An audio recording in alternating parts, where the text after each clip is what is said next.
Sensation, le MAG.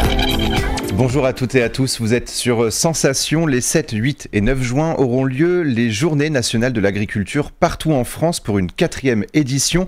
Pour en parler avec nous, je suis aujourd'hui avec Frédéric Drieux. Vous êtes responsable de la ferme pédagogique de la Bergerie nationale de Rambouillet. Bonjour. Bonjour. Alors cette année, c'est donc la 4e édition des Journées nationales de l'agriculture, un événement auquel vous participez et qui sensibilise cette année autour de l'éducation à l'alimentation. Alors quels sont les objectifs de cet événement ? Donc effectivement, merci de m'avoir accueilli. Donc la Bergerie nationale est un site historique qui depuis toujours sensibilise le public, et effectivement la thématique sur l'alimentation est très importante pour nous puisque nous sommes une exploitation de polyculture élevage et nous produisons un certain nombre d'aliments indispensables pour notre bonne santé. Donc voilà, c'est tout à fait en adéquation avec nos objectifs d'éducation à l'environnement, d'expliquer une alimentation saine. L'ambition principale est d'inviter les exploitations à ouvrir leurs portes donc au public, notamment pour faire découvrir des métiers et votre quotidien. Pourquoi vouloir prendre part à ce projet ?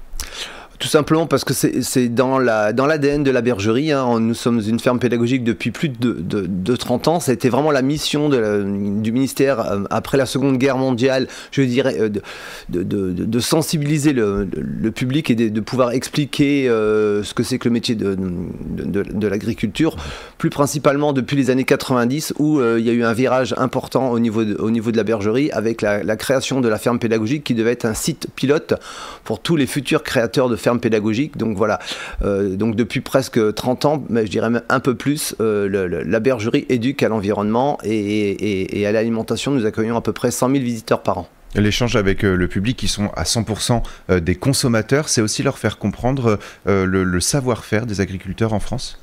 Tout à fait, parce que du coup, l'idée, c'est de les mettre en immersion. Il y a plusieurs solutions. Il y a effectivement le visiteur qui veut découvrir de façon simple la ferme, mais il y a un certain nombre d'ateliers qui leur sont proposés, ou Vie ma vie, par exemple, où le visiteur voilà, peut se retrouver dans la situation de l'agriculteur et vivre une situation pendant 1 heure, 2 heures, une demi-journée, mettre ses bottes, sa cotte de travail et nous aider à peser les agneaux, à aller chercher les vaches dans le fond du pré, à les traire. Voilà, il y a tout un ensemble d'activités qui leur sont proposées pour vraiment comprendre ce que c'est que le métier d'agriculteur. Alors cela n'a échappé à personne, notamment pendant la tenue du Salon international de l'agriculture. Les agriculteurs de France étaient en grève et dénonçaient notamment des conditions de travail parfois difficiles et souhaitaient plus de reconnaissance dans leur travail. Ces journées nationales de l'agriculture doivent-elles également permettre de comprendre les difficultés auxquelles vous êtes justement exposés ? Oui, effectivement, c'est un métier qui est compliqué, mais c'est un métier qui est passionnant. Les gens qui y travaillent ne comptent pas leurs heures.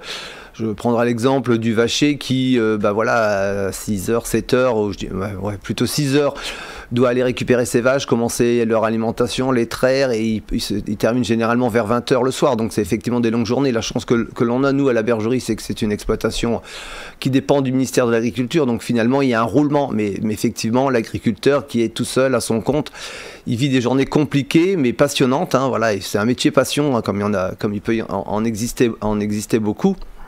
Donc c'est effectivement montrer la dureté du travail, mais aussi l'importance et le fait que ça soit passionnant. Voilà, moi j'accueille énormément de stagiaires, je trouve que c'est important de leur montrer la réalité du terrain et d'essayer de les sensibiliser et éventuellement de créer des vocations. Alors on va s'intéresser justement à la Bergerie nationale de Rambouillet, très réputée, notamment dans les Yvelines, mais pas que.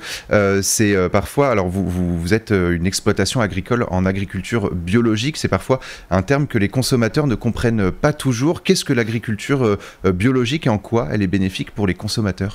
Elle est à la fois bénéfique pour les consommateurs, mais surtout pour l'environnement. C'est vraiment la priorité, c'est de respecter l'environnement. Donc nous sommes passés au bio. L'année prochaine, ça fera 10 ans que les vaches laitières sont passées au bio, donc effectivement ça n'a pas forcément été très évident parce que localement il n'y avait pas forcément de circuit de collecte du lait, donc il a fallu réfléchir à valoriser le lait. Donc à partir de là, nous avons travaillé sur le circuit court. Effectivement, c'est une des filières intéressantes pour l'agriculteur qui peut, à partir du moment où il se trouve dans un bassin de population plutôt important, de développer sa boutique et de développer le face-à-face avec le consommateur.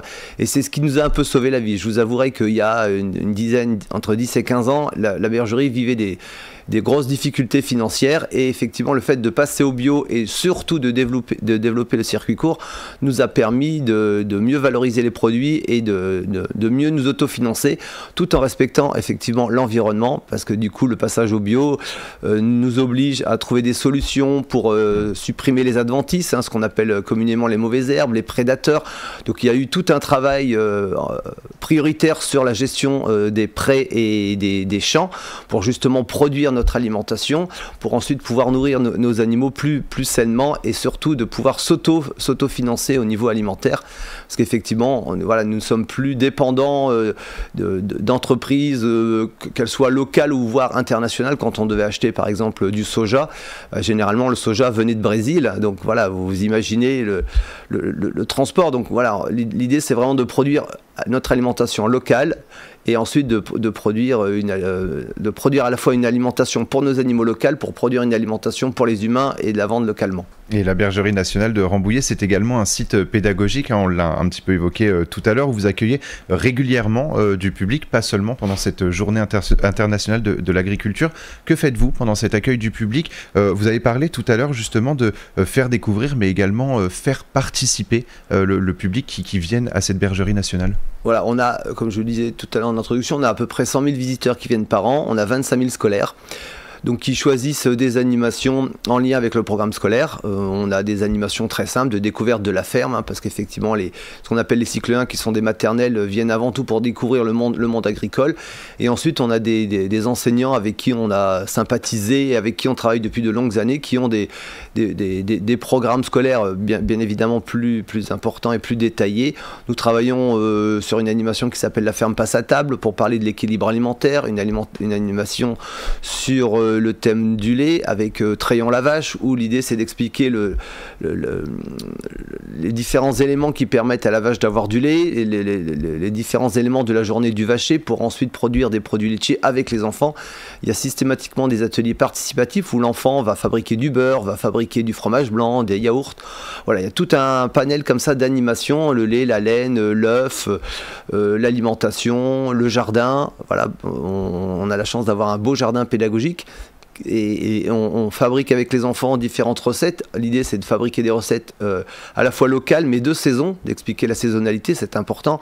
On va pas faire une tarte aux cerises en hiver, on va plutôt faire une tarte aux pommes, vous voyez. Donc voilà, c'est aussi d'expliquer aux enfants à la fois l'équilibre alimentaire mais aussi la saisonnalité qui est importante, de manger tout et n'importe quoi à n'importe quel moment. Donc votre accueil finalement donc à la Bergerie nationale de Rambouillet, mais également ces journées internationales de l'agriculture doivent toucher tous les publics, parce que tous les publics sont consommateurs? Exactement, ce qu'on peut faire avec des scolaires, l'idée c'est de le transposer avec un grand public qui est un public plus familial. Donc évidemment c'est plus ludique, parce que du coup si on met en avant nous sommes une ferme ce qu'on appelle en agroécologie. C'est un terme un peu plus poussé que le biologie, l'agriculture biologique, parce que l'agriculture biologique, c'est effectivement, on produit bio, mais on peut aussi se fournir à des kilomètres, alors que l'agroécologie, c'est le bio, mais tout est local.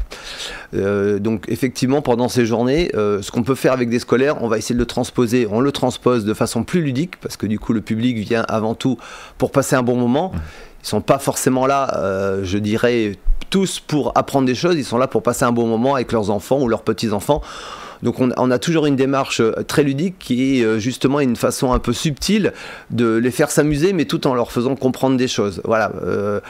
Par exemple, quand on va pousser l'alimentation des vaches, c'est effectivement ludique. Les enfants poussent le balai, poussent les râteaux, mais en même temps, on va profiter de ça pour expliquer, vous voyez, regardez les enfants ce que mangent nos vaches, elles vont manger du foin, le foin il a été produit dans cette parcelle, ils vont manger de la luzerne, la luzerne poussée dans cette parcelle. Voilà. Donc on explique en même temps qu'on fait avec les enfants. Alors justement, la thématique principale cette année, c'est l'éducation à l'alimentation, et on pense souvent que consommer local, notamment, c'est aussi casser son porte-monnaie. C'est une question que je pose souvent et qui mérite finalement d'être rabâchée. Consommer local, est-ce que ça veut dire payer plus cher ? Bien évidemment que non. Non, je vous assure que c'est pas du tout le cas. tout simplement parce que nous maîtrisons déjà, après il y a ça en plusieurs versions, mais en tout cas nous maîtrisons 100% de notre filière. Déjà, comme je le disais, on produit localement, donc du coup il n'y a pas forcément besoin d'acheter à l'extérieur des aliments. Donc on maîtrise à la fois l'alimentation, la gestion des prêts, et ensuite, alors ce qui est toujours un peu compliqué, c'est effectivement après ce qui a été fait à la bergerie, entre ce qui a été fait à la bergerie et finalement le point de vente, il y a quelques partenaires, quelques intermédiaires qu'on arrive nous aussi à maîtriser. Et ensuite, on a la chance effectivement à Rambouillet d'être dans un bassin de population quand même plutôt important, et on arrive à vendre 100% de notre production localement, et d'avoir un face-à-face entre le consommateur et le producteur, et de lui expliquer que c'est vraiment pas plus cher. Et on pourra y revenir dans une prochaine émission. Merci beaucoup Frédéric Drieux d'avoir été avec nous sur Sensation. On peut vous rencontrer donc et en apprendre plus sur votre métier, les activités de la Bergerie nationale de Rambouillet les 7, 8 et 9 juin. Il y aura également le début du festival de la bergerie à partir du 6 juin et jusqu'au 14 juillet. Pour plus d'informations sur ces deux rendez-vous, on peut se rendre sur le site bergerie-nationale.educagri.fr. Et pour revoir ou réécouter cette émission, rendez-vous sur notre site et notre application Radio Sensation.